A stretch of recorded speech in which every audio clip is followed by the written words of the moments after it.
Bacaan dari kitab Yesaya. Carilah Tuhan selama Ia berkenan ditemui. Berserulah kepadanya selama Ia dekat. Baiklah orang fasik meninggalkan jalannya, dan orang jahat meninggalkan rancangannya. Baiklah ia kembali kepada Tuhan, maka Tuhan akan mengasihaninya. Baiklah ia kembali kepada Allah kita, sebab ia memberi pengampunan dengan limpah. Sebab rancanganku bukanlah rancanganmu, dan jalanmu bukanlah jalanku. Demikianlah firman Tuhan, seperti tingginya langit dari bumi, demikianlah jalanku menjulang di atas jalanmu, dan rancanganku di atas rancanganmu. Demikianlah sabda Tuhan. Syukur kepada Allah.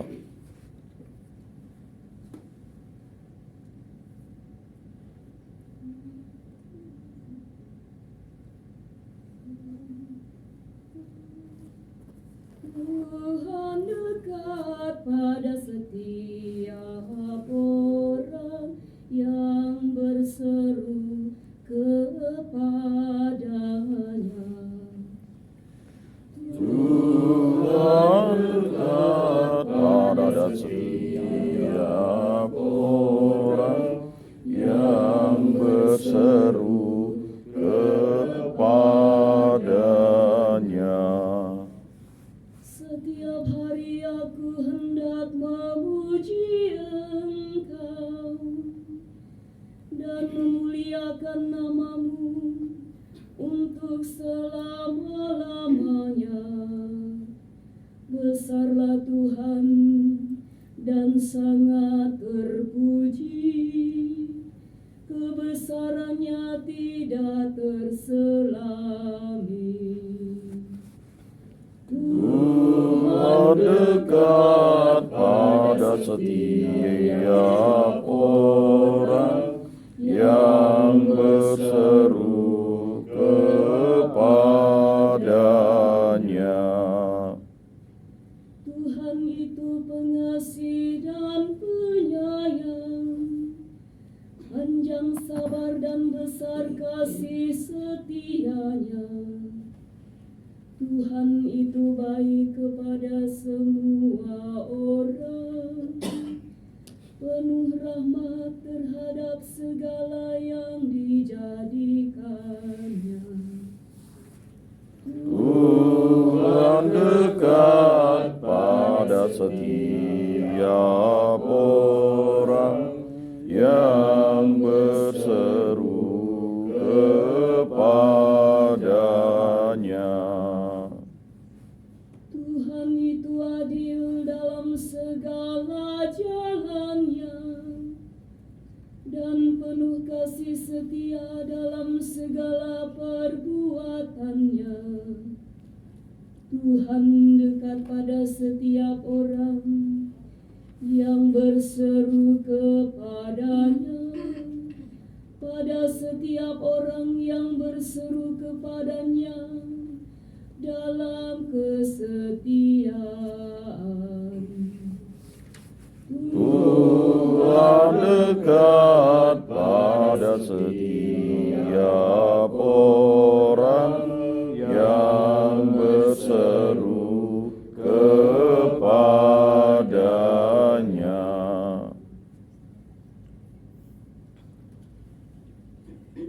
Bacaan dari surat Rasul Paulus kepada jemaat di Filipi.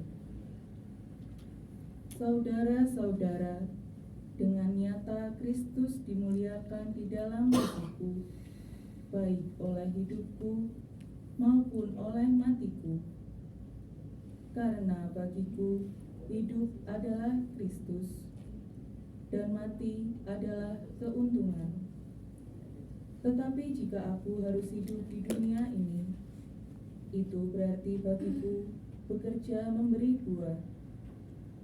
Jadi, mana yang harus kupilih? Aku tidak tahu. Aku didesak dari dua pihak. Aku ingin pergi dan diam bersama-sama dengan Kristus. Ini memang jauh lebih baik. Tetapi demi kamu, lebih berguna aku tinggal di dunia ini. Maka, hendaklah hidupmu berpadanan dengan Injil Kristus. Demikianlah sabda Tuhan. Syukur kepada Allah.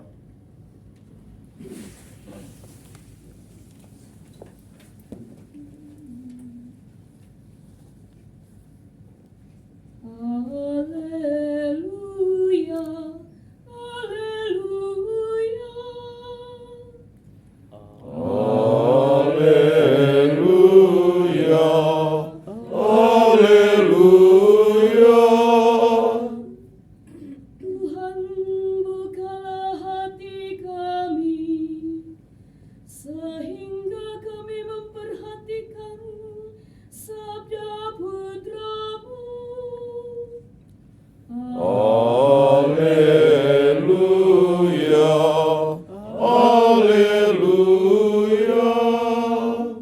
Tuhan bersamamu. Dan bersama rohmu, Inilah Injil suci menurut Santo Matius. dimuliakanlah Tuhan. Sekali peristiwa, Yesus mengemukakan perumpamaan berikut kepada murid-muridnya. Hal kerajaan surga itu sama seperti seorang tuan rumah yang pagi-pagi benar keluar mencari pekerja untuk kebun anggurnya. Setelah sepakat dengan para pekerja mengenai upah sedinar sehari, ia menyuruh mereka ke kebun anggurnya. Kira-kira pukul 9 pagi ia keluar pula, dan dilihatnya ada orang lain menganggur di pasar. Katanya kepada mereka, "Pergi jugalah kamu ke kebun anggurku, dan aku akan memberimu apa yang pantas." Dan mereka pun pergi. Kira-kira pukul 12 dan pukul 3 sore ia keluar pula dan berbuat seperti tadi. Kira-kira pukul 5 sore ia keluar lagi dan mendapati orang-orang lain pula. Lalu katanya kepada mereka, "Mengapa kamu menganggur saja di sini sepanjang hari?" Jawab mereka, "Tidak ada orang yang mengupah kami." Kata orang itu, "Pergi jugalah kamu ke kebun anggurku." Dan ketika hari sudah malam, berkatalah tuan itu kepada mandornya, "Panggillah sekalian pekerja itu dan bayarlah upahnya, mulai dari yang masuk terakhir sampai kepada yang masuk terdahulu." Maka datanglah mereka yang mulai bekerja kira-kira pukul 5 sore, dan mereka masing-masing menerima 1 dinar. Kemudian datanglah mereka yang masuk terdahulu. Mereka mengira akan mendapat lebih besar, tetapi mereka pun menerima masing-masing 1 dinar juga. Ketika menerimanya, mereka bersungut-sungut kepada tuan itu, katanya, "Mereka yang masuk paling akhir ini hanya bekerja 1 jam, dan engkau menyamakan mereka dengan kami yang sehari suntuk, bekerja berat, dan menanggung panas terik matahari." Tetapi tuan itu menjawab salah seorang dari mereka, "Saudara, aku tidak berlaku tidak adil terhadapmu. Bukankah kita telah sepakat sedinar sehari? Ambillah bagianmu dan pergilah. Aku mau memberikan kepada orang yang masuk terakhir ini sama seperti kepadamu. Tidakkah aku bebas mempergunakan milikku menurut kehendak hatiku? Atau iri hatikah engkau karena aku murah hati?" Demikianlah orang yang terakhir akan menjadi yang terdahulu, dan yang terdahulu menjadi yang terakhir. Demikianlah sabda Tuhan. Terpujilah Kristus.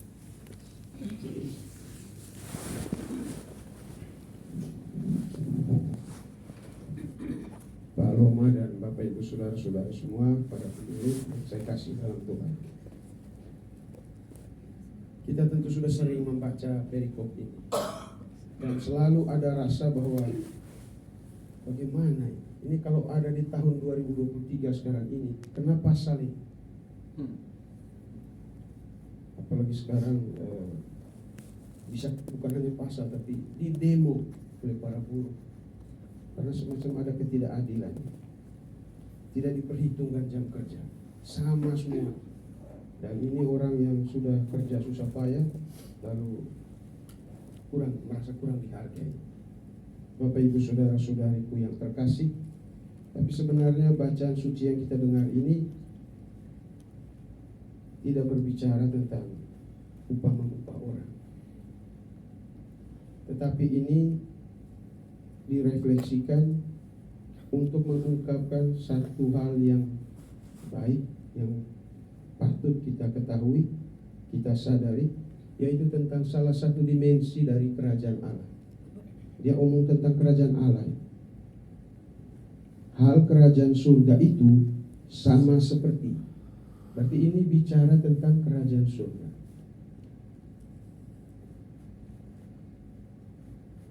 Di dalam kerajaan surga yang diungkapkan oleh penginjil Matius ini, itu Tuhan memanggil kita semua sama. Ada yang pagi sekali, ada yang siang jam 9, jam sekian, sampai dengan jam 5 sore. Dan ini memang terjadi dalam hidup kita. Ada orang yang memang dibaptis sejak begitu lahir, baptis Kristen ya. Tapi ada juga yang sedikit lagi mau mati baru dibaptis. Mungkin ini situasi jam tadi. Ada yang pagi-pagi, ada yang jam 5 sore, ada yang sudah bekerja lama. Bukan hanya itu, juga di dalam kehidupan menggereja ada orang yang memang aktif dari muda, memang aktif dalam kegiatan menggereja. Tapi ada orang yang baru sadar kemudian, oh ternyata penting hidup menggereja, hidup beriman. Lalu dia bertobat kemudian sekali. Tapi ada yang sudah lebih dulu. Dan itu menjadi kenyataan yang kita hadapi, bahwa Tuhan memanggil kita bukan tepat waktu, tapi pada waktu yang tepat.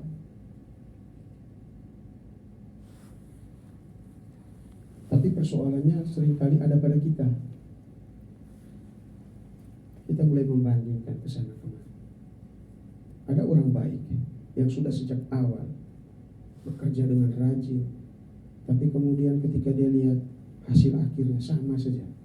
Dia yang kerja sejak awal mengabdi di gereja, tapi hasilnya mungkin orang yang tidak pernah ke gereja lebih sukses dari dia, kelihatan lebih sejahtera. Maka ada banyak orang baik juga yang kemudian hilang pelan-pelan, tidak ikut lagi, karena dia merasa Tuhan tidak adil. Kenapa justru dia lagi yang dapat bencana atau malapetaka dalam hidup? Dan seringkali kita tergoda untuk bersungut-sungut macam ini. Tetapi bacaan suci hari ini mau mengungkapkan bahwa kepada kita Tuhan menawarkan rahmat dan berkat-Nya sama. Kita dipanggil untuk ikut serta dalam pekerjaan yang Tuhan sudah mulai lebih dulu, termasuk kita-kita ini. Tuhan sudah lebih dahulu bekerja. Kalau saya sendiri, saya juga mengalami seperti itu. Waktu saya ditugaskan dari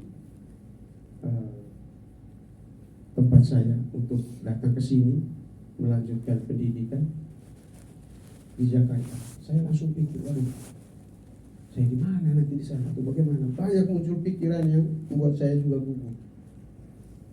Tapi saya lalu berpikir, kalau ini Tuhan yang memanggil, tentu Dia sudah lebih dahulu ada di sana. Itu keyakinan saya.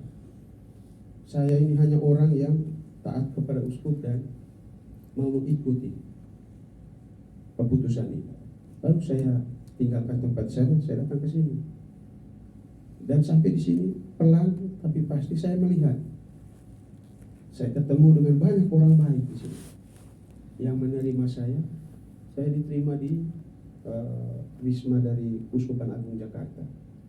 Padahal saya dari Kuskupan Ruteng yang tidak kenal dengan mereka. Tapi sampai di sini begitu ramah mereka terima, dan juga dalam pelayanan yang lain juga saya melihat ternyata Tuhan sudah lebih dahulu. Dan ketika saya mengikuti panggilan itu, saya merasa gembira, saya merasa senang. Itu kesaksian saya. Saya tidak tahu Bapak Ibu sekalian, waktu kamu dipanggil atau dipilih untuk menjadi bagian dari tim penyuluh agama atau apa saja di tempatmu masing-masing, yakinlah kamu tidak sendirian. Tuhan sudah lebih dahulu ada di tempat di mana kita melayani. Kita adalah orang-orang yang mau ikut serta di dalam. Karena itu kita belajar dari Santo Paulus. Dia katakan itu, Santo Paulus ini adalah seorang pribadi yang sudah menemukan dirinya sebagai bagian dari karya besar Tuhan di atas dunia. Karena itu dia katakan, bagiku hidup adalah Kristus dan mati adalah sebuah keuntungan. Tetapi adalah lebih baik bagiku jika aku tetap ada di dunia ini demi kamu, demi orang-orang yang dilayani. Itu kata-kata Santo Paulus dalam bacaan kedua tadi. Dan saya kira ini spiritualitas yang bagus, supaya kita ketika kita melakukan pekerjaan kita, profesi kita ini bukan sekedar profesi, tetapi panggilan Tuhan untuk kita semua. Bahwa kita harus mendapat kesejahteraan dari ini, itu wajar. Tetapi yang membuat kita bersuka cita dalam pekerjaan ini karena ternyata kita dilibatkan dalam pekerjaan Tuhan yang sudah lebih dahulu menyentuh hati umat. Karena itu mari kita lebih semangat dalam bekerja, lebih optimis, dan melakukan segala sesuatu dengan penuh sukacita. Jangan sampai tuntutan-tuntutan yang lain membuat kita tidak happy